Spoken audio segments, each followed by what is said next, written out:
Démenti de la France concernant l'utilisation d'un moyen létal contre les manifestants devant son ambassade au Niger. La France se défend d'avoir utilisé un moyen létal lors de l'attaque de son ambassade à Niamey au Niger par des manifestants favorables au coup d'État. Les ministères des Affaires étrangères et des Armées ont assuré qu'aucun moyen létal n'a été utilisé par les forces de sécurité françaises pour disperser les manifestants en soutien aux militaires nigériens. Ils ont également rappelé que la sécurité des ambassades diplomatiques et des résidents étrangers est une obligation au titre du droit international, notamment des conventions de Vienne. La plaque de l'ambassade française à Niamey a été piétinée lors d'une manifestation rassemblant des milliers de personnes. La manifestation, organisée par le mouvement civil M62, a commencé par une marche vers l'Assemblée nationale avec des manifestants brandissant des drapeaux russes et nigérians.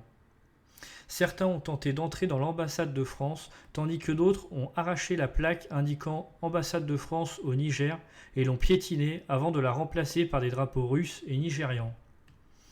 La France compte 1500 soldats au Niger et est un allié dans la lutte contre le djihadisme et le développement. A suspendu ses aides au pays après le coup d'État militaire.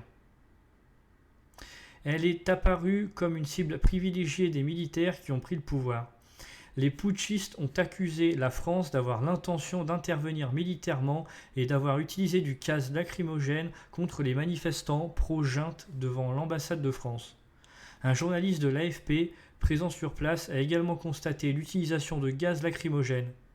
Le ministère des Affaires étrangères n'a pas encore répondu aux sollicitations pour commenter ces accusations. Dans leur communiqué, les putschistes ont pointé du doigt les services de sécurité d'une chancellerie occidentale sans préciser laquelle, en les accusant d'avoir tiré du gaz lacrymogène sur des manifestants, provoquant ainsi 6 blessés qui ont été pris en charge par les hôpitaux de la capitale.